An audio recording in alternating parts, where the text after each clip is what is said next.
Hello, my name is R.C. Weslowski.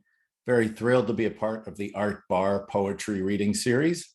Looking over here, doing the thing. Yeah, it's strange recording on a computer for you to watch a couple of weeks from now. Who knows what will have changed from now till then, besides probably everything. But regardless, I am here with you today, and I'm very grateful for that. I am recording this from my home, my special room in the back of the home. You can see copies of my book, My Soft Response to the Wars, there from Right Bloody North Publishing. And as well, I am doing this recording from the unceded territories, traditional territories of the Musqueam, Squamish, and Tsleil-Waututh nations. And I like to say that acknowledgement before my readings to remind myself that these lands are pre-colonial. They'll probably be post-colonial, and that the people of the Musqueam, Squamish, and Tsleil-Waututh nations are still here. They are living, loving, thriving, and maintaining their relationship with the land. And I should do so as much as I possibly can as well. So I wanted to mention that. As we begin, I'm going to be with you for the next 25 minutes or so, reading from my book, My Soft Response to the Wars. It's exciting for me to have it out in the world. If you wanted to pick up a copy, you can do so at rightbloodynorth.ca. And yeah, thanks to Brad Morden for doing all the work, and for Stuart Ross for being the editor of this book, and Lucia Mish for helping out with that as well. And I don't know what it's like in Toronto these days, of course, because I'm living here. But here in Vancouver, things are pretty tense out there with all the COVID stuff and the election and the rocks and gravel being thrown at people, and just the intensity of the anger and confusion. I think there's a lot of confusion happening out there, and I thought I would try to clear it up to let people know which side of things I'm on or in or under, because, like I said, things are very strange out there. And it's kind of like this. Basically, I think it's a good idea to wear a turnip on my head. It keeps me safe from double standards and tear-away leather pants. I like how turnips make me feel sleazy. You think it's a bad idea to wear a turnip on your head. You're tired of being ephemeral. You don't want anyone telling you how to feel. Plus, turnip farmers are controlled by Bill Gates' left nipple, the one he feeds turnips to in an underground bunker near Sacramento. You probably think I've been brainwashed by a chicken. I think you're a mass murderer who wants my grandmother to explode. You say you don't believe in explosives. I say I don't believe in popping your peas. You say you'll never wear a turnip on your head, but you'll brush your teeth with dishwasher soap and tell everyone else their pants are full of quicksand. As an act of good faith, and my good face, I replaced the turnip on my head with a box of your diatribes and some dead shoelaces. The next morning, I end up puking cardigans at a bus stop while a gorilla plays paintball with my waffle. I take my motorcycle and immolate your humpback. You chalk snort my daisies and spit on my owl. I get drunk on ivermectin tequila and curse the wolves in your pantry. You brandish my hangover with a pap smear and say, why were we even fighting in the first place? Who knows? It doesn't matter. What matters is that we hate each other and buy shares in corporate turnip stocks. Someone's got to get rich from all this bullshit. Hopefully that clears things up for you, all the stuff going on out there, all the confusion. Yeah, so my soft response to the wars, now that, everything's back to normal after that poem. I will embrace the sausage makers. I will massage a pommel horse. I will prove to elevators that they're lonely and convince them to quit giving birth. I will go to the zoo with a grenade in my mouth and encourage one lone zebra to commit suicide in honor of the Serengeti.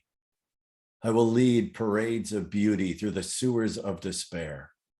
I will serenade all the oceans until I drive the seahorses mad with songs so lustful, 100 million lunatic horses of the sea will burst forth from the depths of madness, carry us on their backs to a place where we can all weep for the sun.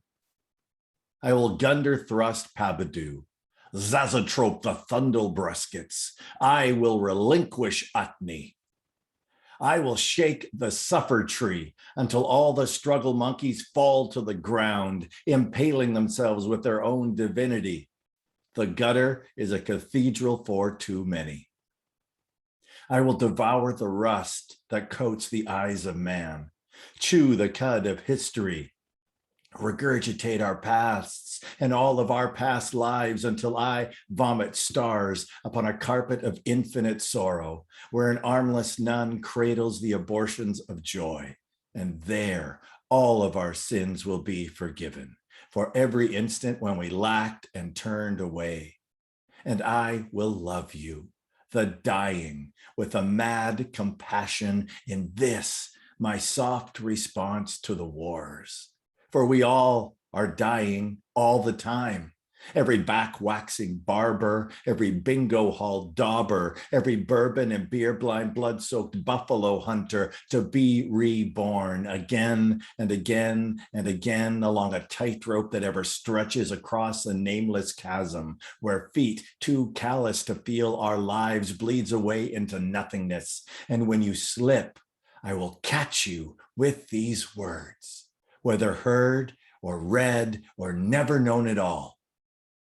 For it's too hard of a journey to go it alone, and loneliness can make demons of us all.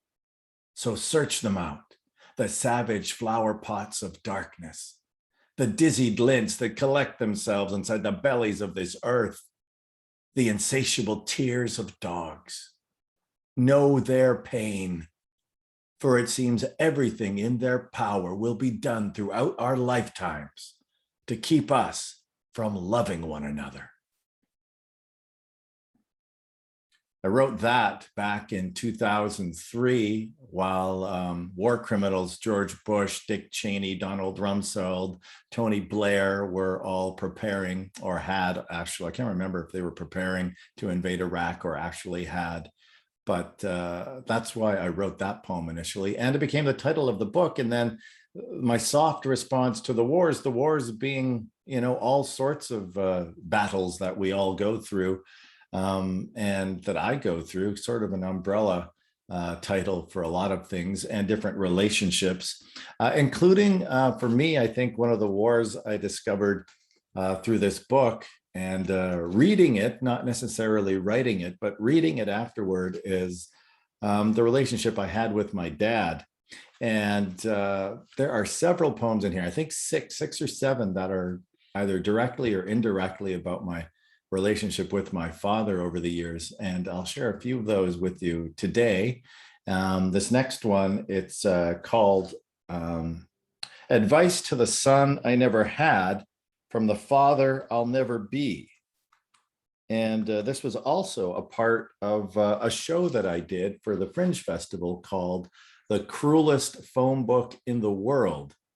And yeah, I'll share it with you now. Advice to the son I will never have, from the father I'll never be. If you don't stop crying, I'll give you something to cry about. Take a look at this arrowhead. It belonged to the original people of this territory, but our forefathers, so-called good Christian men and women, goblins of entitlement, fulfilling a manifesting destiny of disgust, they came here and murdered the indigenous population of these lands, poisoning their food, desecrating their religious ceremonies, and making urinals out of their burial grounds. Take a look around you. All of this is built on horror and bloodshed. Exploitation of one kind or another is the basis of all that we have. And we just shrug it off and say, hey, whatever, it's human nature. It's the way it's supposed to be. Beside, none of that has any impact on the here and now. Well, let me tell you, the wound is deep and the pain has gotten inside of everything, twisting our souls inside and out. There's an invisible, unspoken sense of guilt and shame that has been passed down from generation to generation, to the point where we can't even taste its unholy excrement left in our mouths. And so we ignore it. And can we even say that all that rape and desecration was necessary, that it was part of some sort of horrific crucible that we had to wade hip deep in shit through to get to some kind of higher glory? Well, maybe if you think that cancer and fracking and Karens are part of some greater good, yeah, then sure, go ahead and throw a goddamn straight pride parade. But all the corpses that we've buried and all the flesh we've left to rot, all the silent dead who've never had a prayer said for them, while they're scuttling around inside the tombs we call our cities, they're breeding disease inside the labs we call our shopping malls. And the medicine men can't stop them.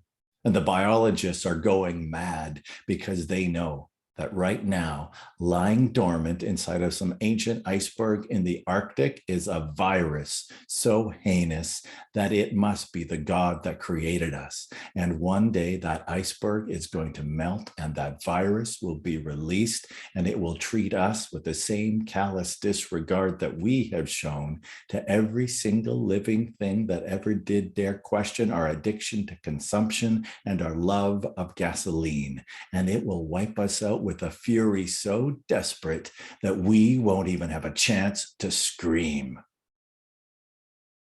Now stop your crying. You're such a mama's boy.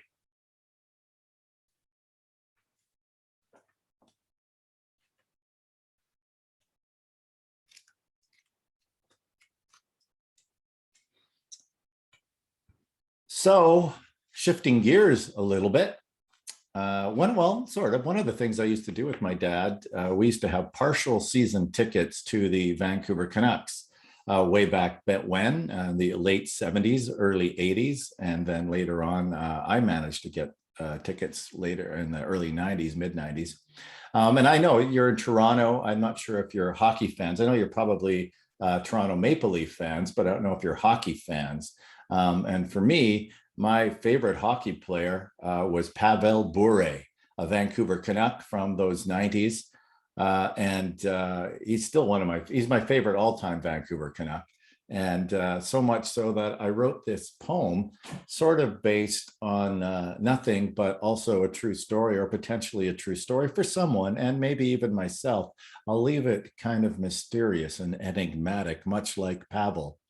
This is called The Lips of Pavel Bure.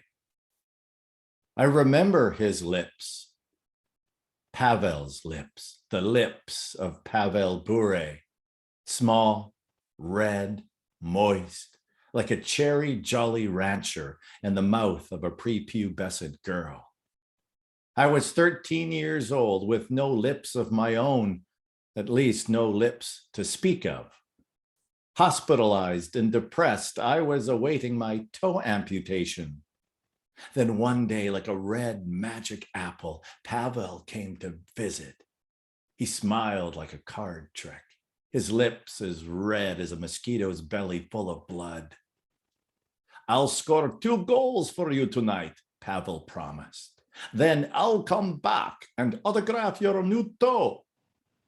I didn't know that Pavel would sound like a vampire. But that night, the Canucks were shut out by Hartford. Pavel didn't even get a shot on goal. The nurses told me not to cry. Sometimes things don't work out and we don't know why. I wanted to puke on their faces for saying something so dumb. I remember how bored the doctor looked the next morning when he told me they had amputated my toe in the night while I slept. He said it again and again, but he said it like I was keeping him from picking something from between his teeth. But mostly, I remember how Pavel never came back.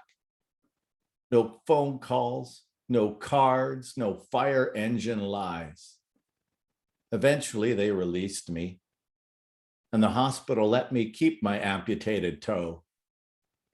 It looked like the tip of a circumcised dick. I named it Pavel Bure. If only he had come to visit me again to make up for not scoring. My dear friend, Sherry D. Wilson, says that each relationship is worthy of at least two poems, one going in and one coming out. And I am thankfully in a fantastic relationship with the love of my life, Nicole Marcia. So I probably won't be making any more breakup poems, but this is one from a while ago. And this I dedicate to my friend Drek in Winnipeg. It is called Love Dump. I was the one lost shoe on the side of the highway, and you were the amputated toe that fit me. We found each other at the end of the road, at the love dump, where the garbage-eating bear welcomes us all in. We made love inside of refrigerators dropped from third-story windows, played catch with soup cans we found inside bras. But underneath a pile of radioactive ashtrays, you saw a jar full of broken doll's eyes, and the drunken sledgehammer you forgot to recycle came back to stroke you. Now, our love is just a used condom in the belly of a dead unicorn. I don't know where you went, but I lost you. And I still live at the dump. And occasionally, I fuck the bear.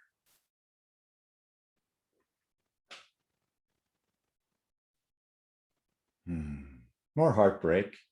This is called PNE Love Affair. Imagine it being the CNE, the Canadian National Exhibition, but it's the Pacific National Exhibition, the PNE.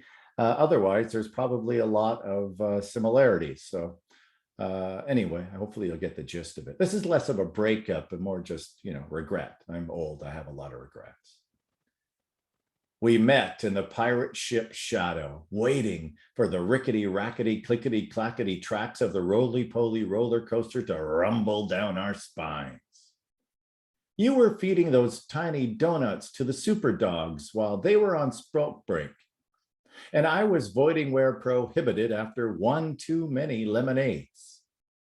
You noticed a cigarette butt in my urine trail and remarked, I used to smoke too. It was all demolition derby after that. We made love between the dumpsters like two animals on the endangered species list trying to keep themselves alive. You French kissed like a bullwhip, your smile a death row mirage. Your legs were scissors I wanted to run with. 30 years later, I know I should have gotten that tattoo because I just can't remember your name.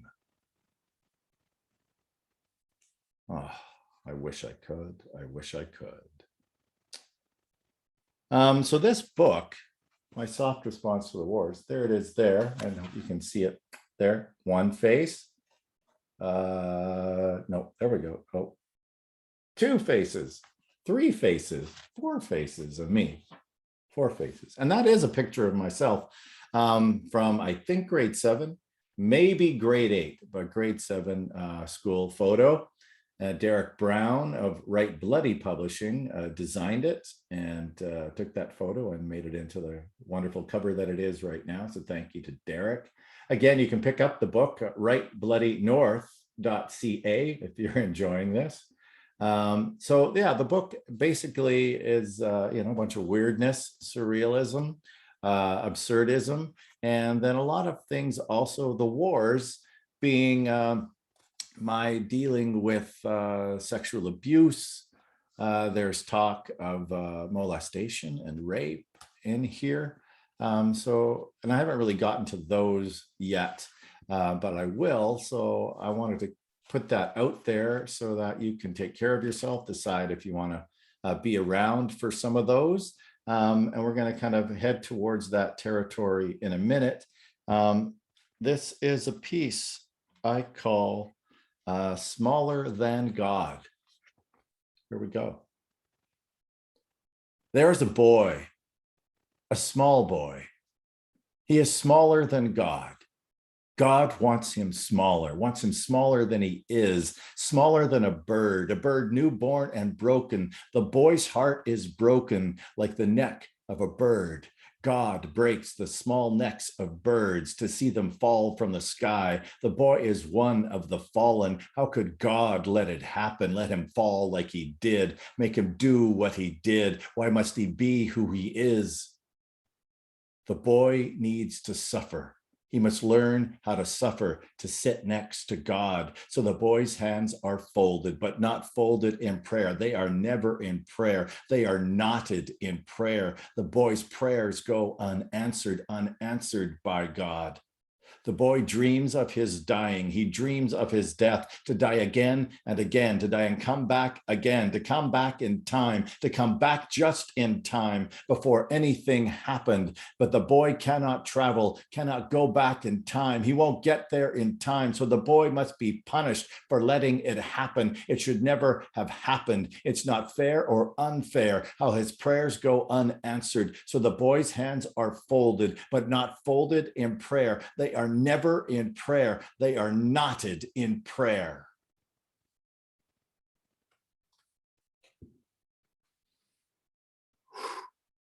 Little deep breath, little deep breath.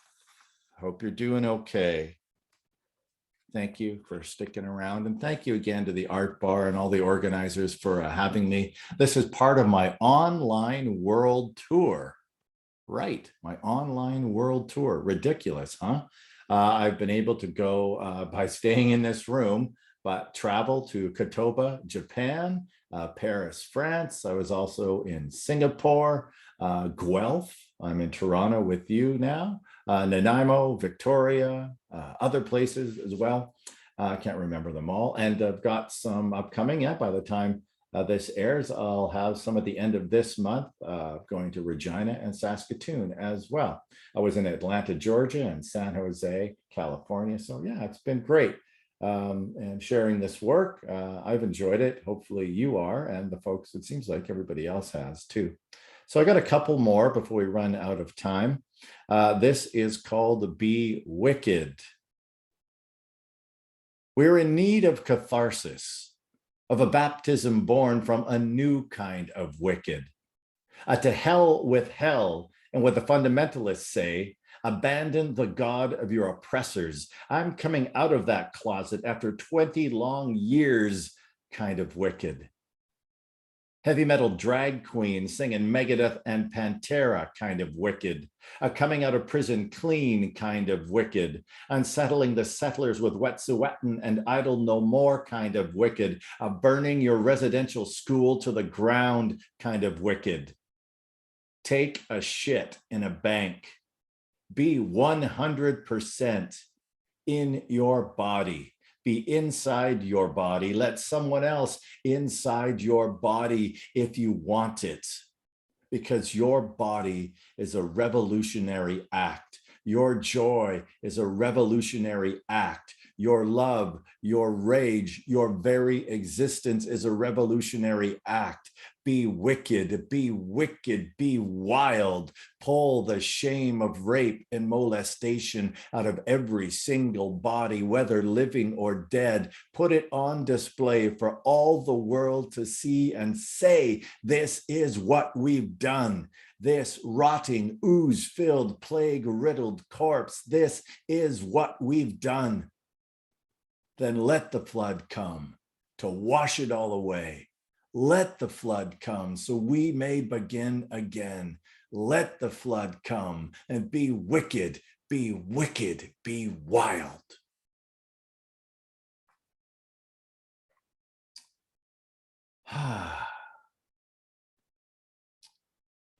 Yeah.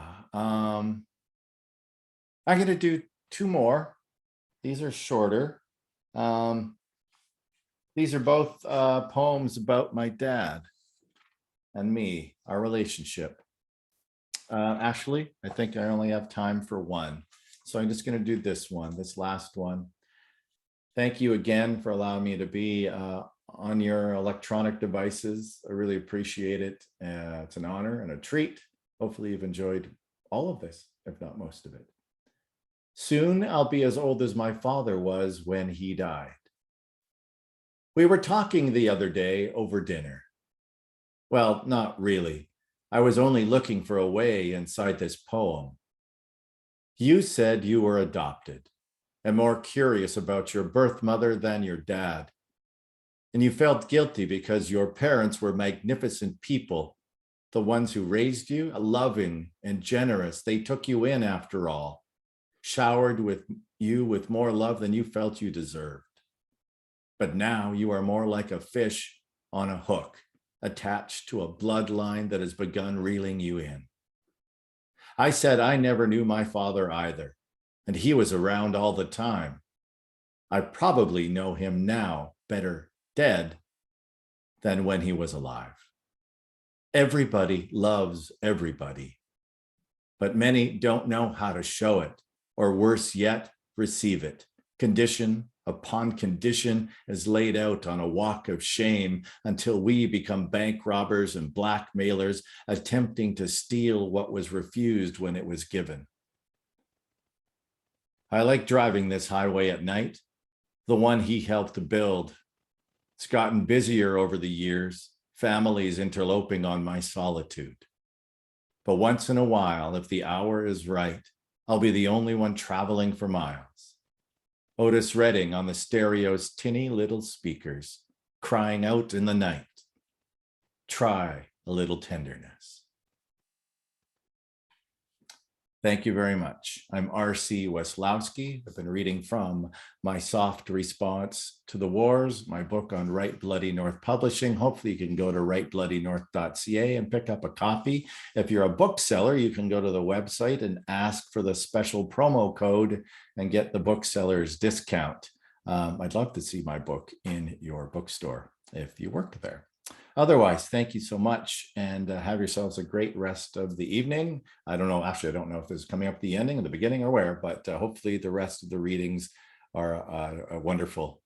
Okay, thank you so much. I'm R.C. Weslowski. Good night.